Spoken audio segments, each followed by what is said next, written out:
Well, hello everybody and welcome to Lunch Break Live. Real talk about obesity, food addiction, recovery, and what's really eating you. Let me see if I have a connection because it's a little bit blinky on my end. So if you are here and with me, shoot me some thumbs up or some hearts so I know I'm not alone. Let's see here. Okay. Hi, Mama. I'm so glad that you're here. Yeah, it's been a little bit. Hey, Jean. Yay. I'm glad you're here too. Well, listen, you guys, it feels like it has been a million years since I was with you. Really, it's only been 4 days, but there was a flood in the middle. And if you saw my flood break live over the weekend, you will know that the water was up to my mid-thigh. And when cars drove by and made waves, it went up like to my waist almost. It was kind of crazy in Southern California. So anyway, we remained pretty much high and dry, although people at the end of our block were not so fortunate. But thank you God, our driveway and our garage stayed dry. So anyway, I'm really happy to be back, and thank you all for your kind words of support and your worrying about me. I wasn't Facebook living so that you'd worry about me. I was really more like amazed. It was kind of crazy. So anyway, neither here nor there. Today's show, and I have been raring to do this since last week. Today's show is called Which Addiction is the Worst Addiction? And I think that's kind of relevant, don't you, considering what I talk about? So I'll start the show now. I'm going to try and adhere kind of relatively closely to my notes because I don't want it to go too long. But I have a lot of thoughts on the matter, not surprisingly. So let's go. Let's just dive right in. Which addiction is the worst addiction? Common question, right? I mean, you guys have heard it. You've probably asked it yourselves. It has a lot of different answers, clearly. I mean, there's no singular answer, and I think it depends on what criteria you're using to judge that, to determine it. But I'm, like physiological addiction, emotional addiction, substance versus process addiction, stuff like that, right? But let me get this out of the way right now. Today's show is not about brain chemistry. It is not about like whether heroin is more addictive than meth or whether alcohol addiction is worse than a gambling addiction. I mean, I'm not going down that road. I'm not going down the psychological road per se. As usual, I'm going to kind of address this. I'm going to come at this from my own perspective. And what that means is it may not fit you. Or maybe some parts do and other parts don't, or whatever. And that's okay, because that is the cardinal rule of this show and recovery in general, which is keep what fits and leave the rest. But I hope that you will kind of hang with me a little bit while I sort of make the point that I want to make here and see if maybe you guys agree. So the title of the show, Which Addiction is the Worst Addiction? The short answer is your addiction. So if you're an addict, whatever addiction you're dealing with, that's the worst addiction, right? The longer answer is addiction is not about the substance or a process. It's a state of mind and a way of being. And that kind of puts it in a different light, don't you think? All right, so I'm going to put my new glasses on so I can really read closely and see you better. Okay, there we go. Hi, guys. When did you get here? They're Tory Burch glasses. Aren't they cute? Okay, you should see them on the inside. They're super cute on the inside. All right, so anyway, let me back up the truck just a little bit here, okay? I think that there are some addictions that are more acceptable than others. I'm putting that in the little curly Q air quotes, okay? And I think that for a lot of reasons. There are addictions that are accepted as addictions because of the substance involved, right? So alcohol and drugs. And then there are addictions that are accepted as acceptable because of the process involved. Workaholic, exerciseaholic. Are you following me so far? So acceptable and accepted addictions. Some addictions are deemed acceptable because they aren't illegal, like alcohol. And others are deemed unacceptable because not everyone agrees that you can be addicted to it in the first place. Sex. Some people don't think you can have a sex addiction, right? So not acceptable. Some addictions have more social support and some have less social support. Basically, some addictions deserve compassion and some don't. That seems to be the way things go out there, right? You better hope you have the right addiction if you want to get any kind of support, right? All right. Here we go. Keep going. I think this whole idea of being acceptable or being accepted extends to the enablers of the addict. So, people who enable loved ones to acquire drugs by giving them money or a place to live to keep them off the streets are more likely to be viewed in a compassionate way than those who bring food to a morbidly obese food addict, right? They're going to be viewed with less compassion, as if they are the cause of this problem, right? So you say, if you bring the food to the food addict, well, you're enabling them, and they should just be left to get their own food.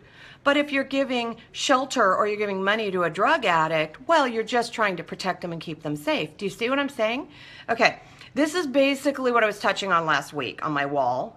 That didn't go really well because, as is often the case, words can be misinterpreted, and people who don't know me can misinterpret my intentions and drag the conversation a direction I never intended it to go. And that can just happen, and so that's what my show's all about, is I can drag the conversation back to where I want it to go. So there. All right.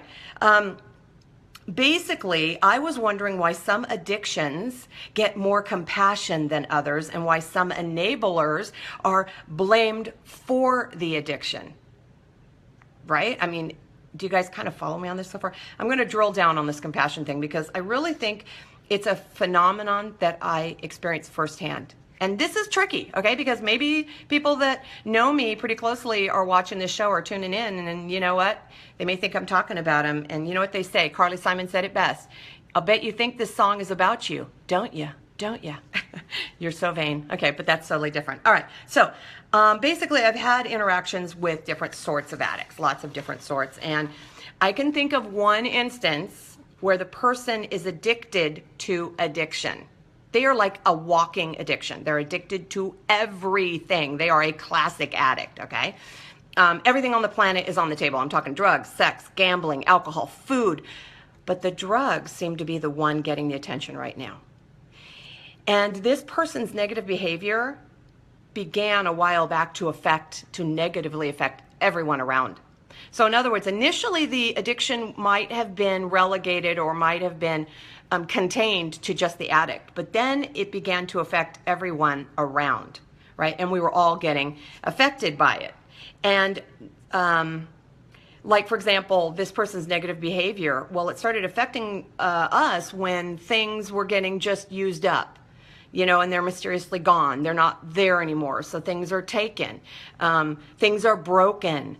Things that you need are just not there anymore, all right? And then, higher priced items start to go missing. And you're like, what's going on there? They're being maybe used for money to feed an addiction. Do you see what I'm saying? So I'm not going to go into the gory details about maybe loan collectors with guns, coming to get money or anything like that. But I'm just saying, in general, what happened was the mood went from concern for the addict to excusing the behavior to being dismissive to completely blaming the addict. And when that didn't work, are you ready for this? The mood shifted to the enablers. Who is responsible for this? Who is allowing this to go on? Who is actually not only allowing it, but enabling it by giving money or rides or turning a blind eye? So now, do you see what happened there? It went from the addict, the enabled, to the enablers. And at some point, I'm guilty. I'm raising my hand here. We wrote off the addict completely and turned our wrath toward the enablers, as if they are more to blame than the addict. Have you seen this phenomenon? Okay. Maybe the blame can lay there because hope and compassion went out the window for the addict. We gave up. We stopped hoping for recovery. We gave up and wrote them off and said, you know what? To hell with you. If you're not going to take responsibility for your own behaviors and your own actions, we're going to turn our wrath, our disgust, our anger, and our frustration to the people that are enabling you to live in your addiction. That's what happens. No more sympathy. God, that's horrific. No more passes. Because we say, you know what? The addict is never going to change. That's what happens. The addict is never going to change. So let's blame the enabler. Tragic. It's just really tragic. And I mean, don't you guys think that sounds bad? Stealing, ignoring, pretending. It's just so ugly. You wouldn't wish this on your worst enemy. Okay, that's when it hit me that we see this a lot with obesity. We do. I read articles or I see programs all the time where there's a super morbidly obese person. Someone's leaving me a note on my door as if I can do two things at once. Okay, I will. Okay. Sorry. Articles and programs, and there's a super morbidly obese person like bed or home ridden, right? They're limited in their mobility and things they can do. They are prisoners to their own bodies. You guys have seen these shows, you know, and maybe it is you who have walked in those shoes, worn those pants, or are living there now. You are imprisoned. You can't do much for yourself. They need help in every way. Bathing, moving, eating, and guess what? That is where the blame begins. We start to blame the people who bring the food by concluding that the obese person is only that obese because someone brings them the food. And if they would just stop bringing them the food, we reason the obese person would not be so obese. That is the tone. That is the direction that so many of these shows go. And we say, well, we can't, you know, we've moved from disgust or writing off that other person. And we go, well, wait a minute. We can't write them off, but we have to blame someone because we feel so helpless. And we're going to blame the people that are bringing the food. And that's not the answer either. That completely ignores the people who can get into their car and go through the drive-thru so they can order a dozen burgers. And we have seen it, right? And we shake our heads, and what do we say? Why don't they just stop? Some of us even wonder why the restaurant serves the person who obviously has a problem.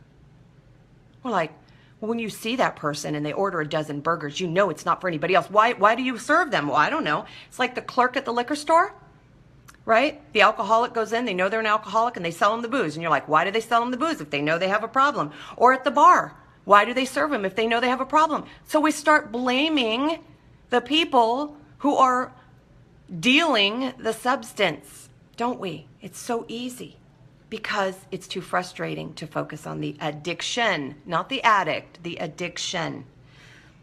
See, here's what I think.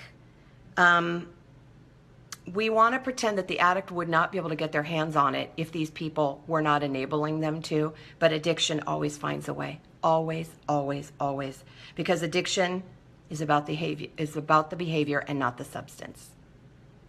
The behavior, the addiction wants, and it will get whatever it can get to make it feel better. And that's where I kind of think I want to hang out for the rest of the show. Kind of at that idea. The addiction wants what the addiction wants, and it will do whatever it takes to get it, okay? So what if we set aside the blame, which is usually living in a place of confusion, ignorance, fear, and helplessness on both sides of the addiction equation. Don't you guys agree?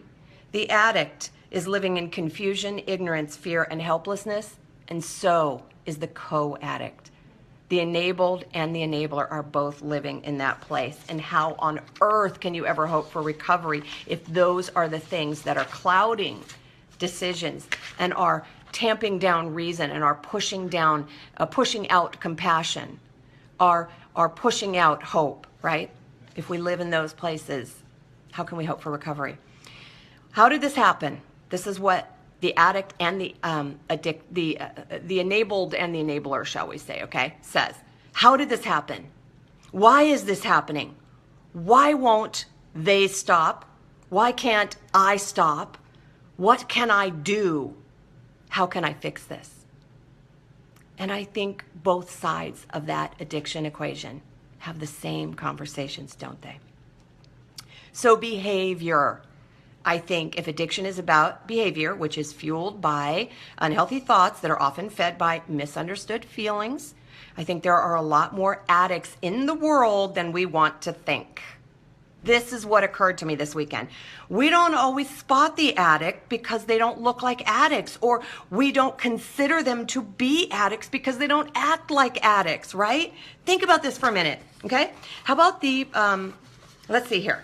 Have you ever seen a food addict who is also an exercise-aholic? They aren't fat. Exercise is good, so there's no problem, right? They eat and eat and eat, but since it doesn't show, we don't see it, they're not fat. Fat would be the indicator of a problem in our minds. We don't know what's going on inside their bodies. We don't know if they're healthy, right? But because we don't see that common indicator of a problem, fat, well, they must not have an eating addiction, because we don't see it on them. And since it doesn't show, it's obviously not a problem. How tragic for the addict, because no one's onto them. So why should they be onto them? How about the prescription drug addict who goes to work every day, provides for the family? They buy their drugs from extra money, not the money for the house, extra money. And they're really good providers, and they're really generous with all of their friends.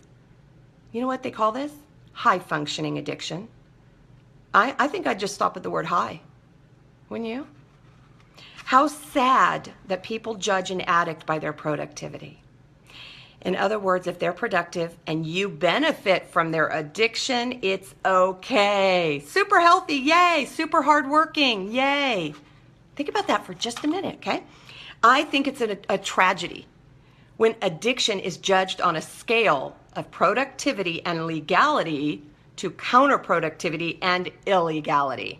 So in other words, the more productive you are as a workaholic, who also just happens to be an alcoholic, the less likely you're going to be negatively judged.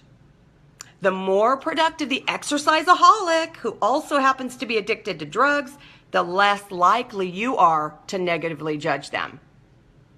You got to agree with me on this one. You gotta. Okay, you don't gotta, but let's just say you do. If society can see your addiction, okay, if they see it on you, well now, it is time to point fingers. It is time to blame and shame, and oh yeah, when it gets too bad, write them off, like has happened in my life. Think about this for a second. Number one sales rep, also super obese. We see the problem, so it's a problem. They may be the number one sales rep, but they're super obese. So, yeah, that's a problem. How about a CEO who happens to be a shopaholic? It's okay, they can afford it. How about a musician who smokes cigarettes? Hey, it's totally expected, right? Because everyone in the creative world smokes. How about a Walmart greeter shopaholic? Not okay. Not okay. They cannot afford to do that. Same problem, but because of what? How much money they make? One is okay, the other isn't. I'm not saying a person is a bad person. I'm saying addiction needs intervention. We need help for the addict. We need compassion. We need to care about the addict. I'm not saying we judge the addict or judge the addiction.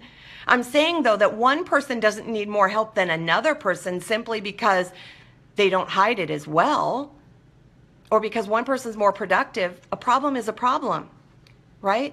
But maybe society turns a blind eye, and like I said, poor addict, right? The bottom line to me is this: I need to stop placing addiction on a continuum where I consider something to be more or less acceptable depending on how it looks, whether it's legal, and if it affects me. So this is where I'm owning my crap, right here. I realize I am guilty of this. I have written people off. Well, guess what? Did people write me off? When I was active in my food addiction, did people write me off too? Did people say I was lazy, I was fat, I'd never amount to anything? Did they do that and just say, you know, less of a human? Maybe they did. Just because I cannot see the addiction doesn't mean it isn't real. I must never lose hope for the addict, the enabled, nor transfer blame to the co-addict, enabler. I have to dig deep to find compassion, whatever it takes. Compassion is the healing power, the healing force for ourselves and for others. If we are struggling with addiction, we must have compassion for ourselves. And if we are struggling with an addict, we must find compassion for them, which is not acceptance, meaning I think what you're doing is okay. It's saying, I have compassion for your pain as a human being, self or other. If addiction is a disease, we can't blame the patient. Smoker with lung cancer. Tricky, right? Drug addict with AIDS. They did it to themselves, we say. Alcoholic with liver disease, needs a liver transplant. That's kind of tricky. Shopaholic with $100,000 in credit card debt. Man, they should have stopped. Why did they do that? They can't file bankruptcy. They have to pay it back. That's not fair. 600-pound food addict. See? Do you see what we do? We as society have a tendency to determine whether that person deserves compassion based upon whether we've decided they put themselves there or not. This is a disease. The disease as the component has to be considered, I think, above all else. Tricky business, but that's why I think hope and compassion are so vital. The recovery process that is why I think hope and compassion are so vital to the recovery process as both the enabled and the enabler, because the recovery process is for both sides of the equation, not just the addict, not just the enabled. So, which addiction is the worst addiction? All of them. All of them. I am just grateful that my addiction shows, because that fact helped me in my own recovery. It did. The fact that I could not hide my addiction, the fact that the world was on to me and knew that I had a problem, was a tremendous force in my deciding to get sober and remain sober from food. Imagine being addicted to something everyone supports. You're not going to get help for your problem, and yet you're going to live in a constant state of obsession and compulsion and impulsiveness. Gotta. This internal force that is constantly propelling you toward this thing. If I don't do X, my head will explode. If I don't work this off, then I'm going to go bite somebody's head off because I'm so angry. I've got to work it off in a healthy way. I've got to go do this. I've got to go buy that, or else my head will explode. I've got to eat that. I've got to drink that. I've got to smoke that. I got to go work out. I got to stay at work longer. Imagine living that way. But because someone thinks it's a good thing or it's okay, you get a pass, but moreover, that means you get to keep suffering. I think we just got to look at addiction as addiction no matter what it is, and have compassion and hope for recovery. Obviously, the show is only a few minutes. I don't even know. I've probably blown into it. Yep. Can't dig deeper today, guys. I can't dig deeper into this subject, but I just want to plant seeds of recovery in your lives in the hope that they will take root and flourish in mine. So that is the intention of this show today, is to maybe get you guys to look at this disease of addiction in a broader way. So if it is that you're coming here and you're dealing with obesity, that is not the only factor, the only component, because I've often said obesity is not about the food, it's about everything else. And you don't have to be an addict to be obese, okay? I'm not saying that. But if you are dealing with the disease of obesity, it's not just about your physiology. To me, it is a disease of the whole person. So it's psychological, it's emotional, it's physiological, and it's spiritual, okay? And that's what we're talking about healing here. When you add the component, the addiction on top of the disease of obesity, good Lord, that is where we have to dig even deeper and find that compassion and never, ever, ever lose hope. And I'm going to leave you with this. And I was telling my mom the other day, God never gave up on me.